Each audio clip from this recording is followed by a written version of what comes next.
आज आहे सोमवार, तर मी आज सुरुवात माझ्या व्हिडिओची शिवजीच्या मंदिरापासूनच केली. घरचे झाडझूड, भांडे, कपडे असं आवरून आले मी, सर्व देवपूजा वगैरे. आणि मंदिरात एकटीच असल्यामुळे छान मस्त असा व्हिडिओ पण काढून घेतला मी. खूप छान मंदिरात माझी अशी मस्त पूजा झालेली आहे, पाहू शकता तुम्ही. मंदिरात पूजा केल्यानंतर मी घरी आलू उकडायला टाकले होते, ते उकडून झाले होते. नंतर मी मस्त आलूची चटणी करून घेतली आहे. हे आलू थोडी जरा जास्तच बारीक केले, कारण मी मस्त आलूचे पराठे करणार होती. आणि इकडे थोडंसं बेसन पण भिजून घेतलं. म्हटलं 2-3 ब्रेड पकोडे पण काढू. 2-3 ब्रेड शिल्लक होते आता. इकडे बेसन भिजून ठेवलं आणि आता मी पराठे करून घेणार आहे. पहिले कणिक भिजून घेतली, छान मस्त नरम अशी कणिक भिजून घेतली. छान मस्त त्याच्यात गोल आकार बनवून घेणार आहे. छान मस्त असं जेवढं पाहिजे तेवढं असं मस्त गोल बनवून घ्यायचं. आणि त्याच्या आत मस्त आलूची चटणी भरून घ्यायची. आलूची चटणी आतमध्ये भरल्यानंतर छान असं मस्त गोल करून मस्त अशी पोळी लाटून घ्यायची. मी आलू चटणी त्यासाठीच बारीक केली होती, म्हणजे की जाड त्याच्या अंदर राहिले आलूचे, तर त्याने पराठा फाटून जातो. आणि आलू चटणी जास्त भरल्यामुळे पण बाहेर निघून येते, तर माझ्या याच्यात निघालेली आहे, पाहू शकता तुम्ही. पण खूप छान मस्त असा पराठा झाला होता माझा, पाहू शकता तुम्ही. खूप छान मस्त असा मी पराठा करून घेतला. मला वाटलं होतं ताव्याला चिटकून जाणार, पण तो काही चिटकला नाही. खूप छान आणि मस्त झाला होता माझा पराठा.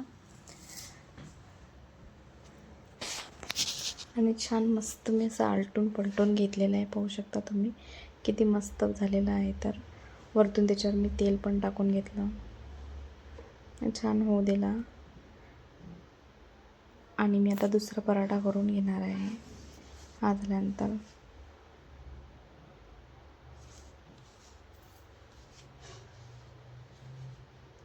छान मस्त असा क्रिस्पी भाजून घेतलेला आहे. आणि हा दुसरा पराठा केला आहे मी. यातलं काही जास्त आलू चटणीशी बाहेर निघाली नाही. खूप छान मस्त झाला होता. अशा मस्त मी 2 पराठे बनवून घेतलेले आहेत.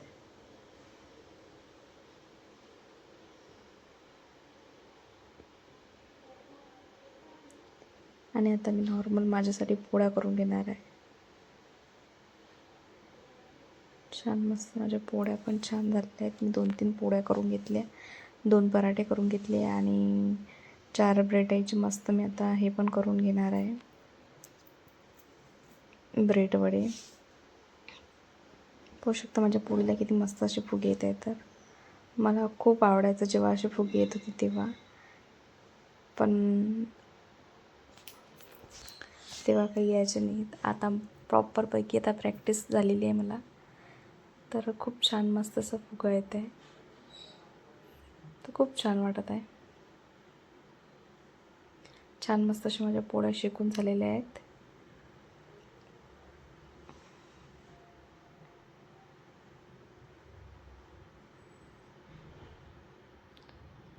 आणि आता मी मस्त ब्रेड वडे करून घेणार आहे.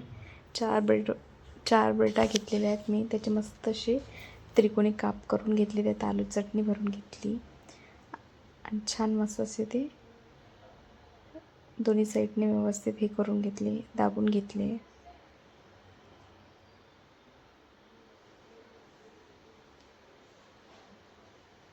मला पण ब्रेड वडे आवडतात, माझ्या मिस्टरांना पण आवडतात.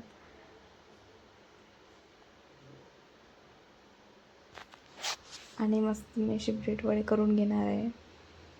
आणि याच्यात मी पुऱ्या केल्या होत्या काल, तर त्याचं तेल होतं, तर म्हटलं याच्यातच तळून घेऊया. तर पहिलं मी थोडंसं बेसनाचे 2-3 हे टाकून घेतले थेंब, आणि चेक केलं की गरम झालं आहे की नाही झालं आहे. तर ते गरम झाल्यानंतर छान मस्त असे मी ब्रेड वडे टाकून घेतले आणि छान मस्त असे कमी पावरवर होऊ दिले मी. पाहू शकता तुम्ही मस्त असे माझे ब्रेड वडे तयार होत आहेत. एक एक करून मी अशी 4ही पण काढून घेणार आहे आता.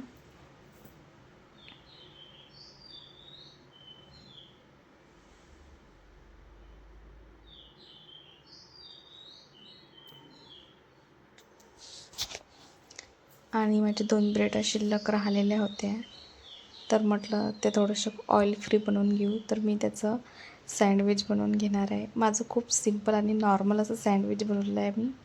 मला कांदा टमाटर वगैरे काही आवडत नाही, तर मी त्याच्यावरती अशी मस्त केचप लावून घेतलं आहे. केचप लावल्यानंतर मी आलू चटणी लावून घेणार आहे आणि छान मस्त असं बंद करून घेणार आहे दोन्ही ब्रेड एकावर एक ठेवून. आणि नंतर आपण मस्त तव्यावर थोडंसं बटर टाकून त्याच्यावर मस्त असे शेकून घेऊ शकतो. आणि खूप मस्त असे माझे ब्रेड वडे झालेले आहेत. त्याच्यासोबत थोडेसे मी एक कुरकुऱ्याचं पाकिट आणले होते ते पण आहेत. असे माझे मस्त ब्रेड वडे, सँडविच, केचप आणि पराठे असे पूर्ण माझं तयार झालेलं आहे. पाहू शकता. असा होता माझा सोमवार. व्हिडिओ आवडल्यास लाईक शेअर सबस्क्राईब नक्की करा.